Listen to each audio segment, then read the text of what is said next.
Good afternoon, everyone. I'd like to share a learning opportunity with everyone around the fleet. This is about a serious incident that took place on the vehicle deck of Spirit of France. I would like this learning opportunity to be shared with everybody who has the occasion to work on a vehicle deck. And the wider the audience we can make that, the better. The learnings in this apply to anybody who goes on a vehicle deck and anybody who stands anywhere near a piece of freight. And that could be just as easily in our ports as well as on the vehicle decks. So this incident took place last month. It was a very significant incident, but I'm pleased to say that no one was actually hurt during the incident. To start off with, I'm just going to play a video which highlights blind spots and how difficult it is for a freight driver to actually see some of the hazards that are around him. And so to inform this, I'm going to use a video that's part of the Angles Mort campaign that's taking place in France. This is a public awareness campaign that is actually directed at the public and not at freight drivers, because freight drivers understand the risks, members of the public don't.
So now we look at the actual incident in question. So Spirit of France had come into Dover, they'd berthed stern to, and the fingers had been placed into the vessel.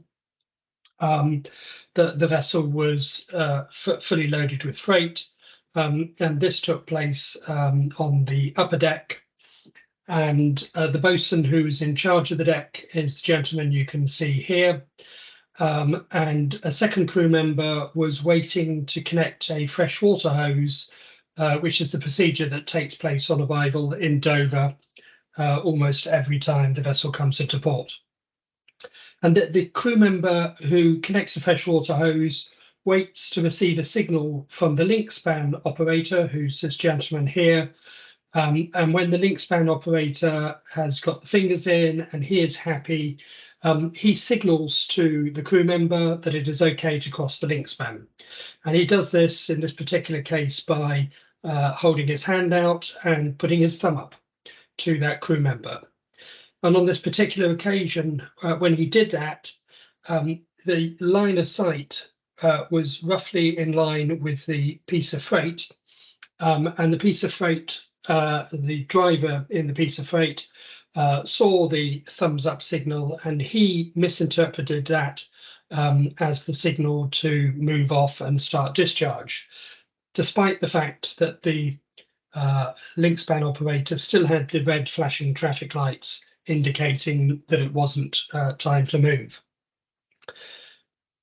As you can see, the piece of freight moves forward and knocks the bosun over, and then the bosun ends up athwartships underneath the front of the piece of freight.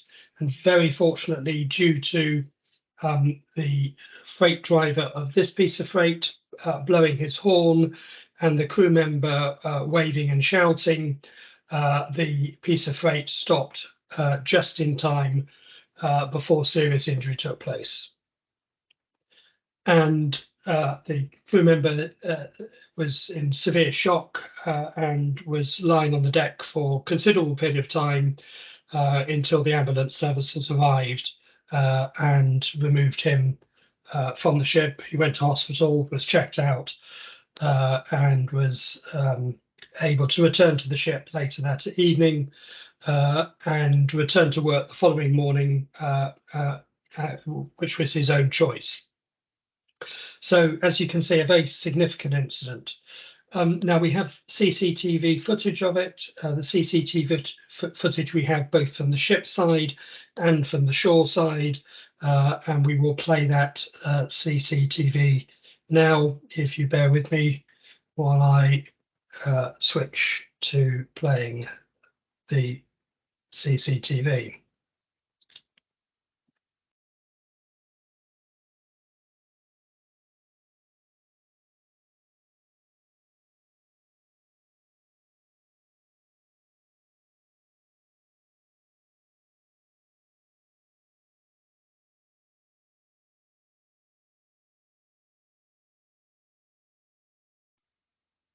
So here, once again, you can see the fingers going in, and I will now start this and play the first 60 seconds or so, and then stop the recording. So fingers being lowered in.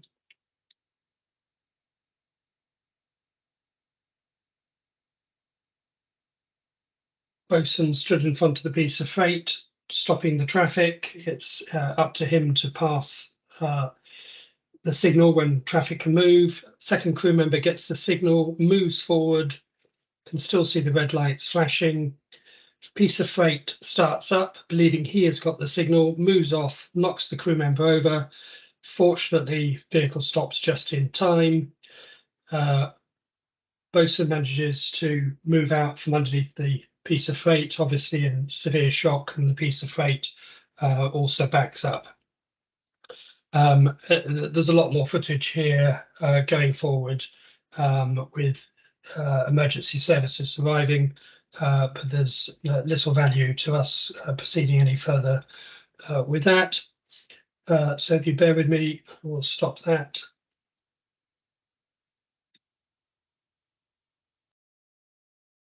Stop sharing, and I will now go back to the PowerPoint presentation.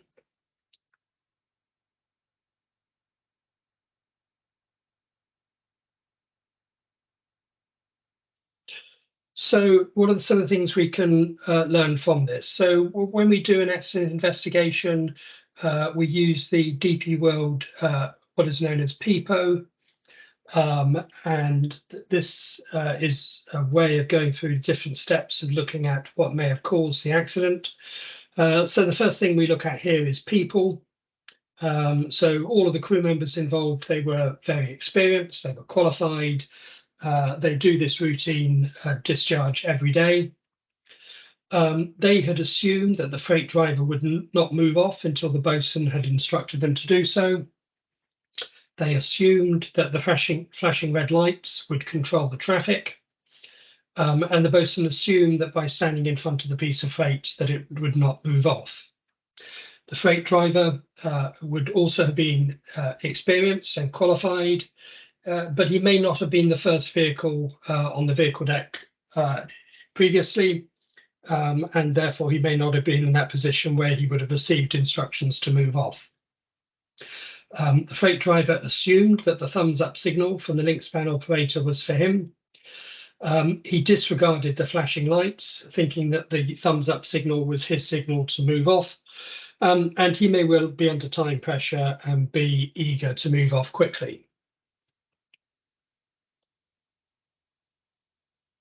If we then look at the environment, it was a clear, dry day. There would have been some background fan noise and vehicle engine noises, and the driver was inside his cab, relatively insulated from the surroundings. However, the environmental considerations are unlikely to have been a factor in this particular incident.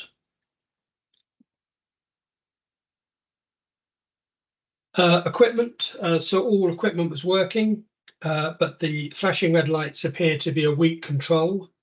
And there are further reports that we have had over time to indicate that vehicles do sometimes ignore these flashing lights. Procedures. So in this particular case, we had one procedure which was about connecting a fresh water hose and waiting for permission from the linkspan operator to do that. And that particular procedure has then impacted on another procedure, which is the one to control traffic moving off. So if drivers are faced with the fingers in place and no physical barrier, such as a gate, tensile barrier or cones in place, they are known to move off without instruction. And we have seen that in other incidents as well. So something to take away from this is without a physical control, drivers are known to move off.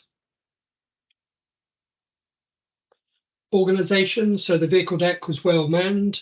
It had 3 crew members at the linkspan.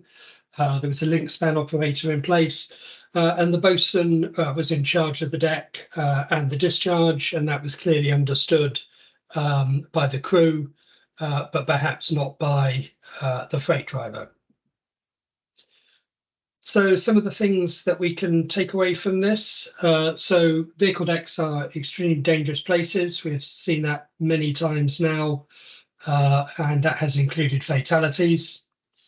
The risks of blind spots. So we saw in the video there the risks of the blind spots, and it's vitally important that anybody who is near a piece of freight understands those, both in ports and on board ships. The importance of making eye contact with the driver whenever possible. So if you're in close proximity to a piece of freight and you're going anywhere into a zone where there may be a risk, always make positive eye contact with the driver so that you know that he has seen you, and that is an additional safety measure.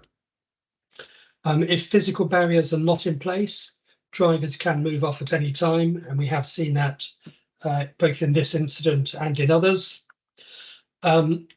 We mustn't assume that a control is always effective.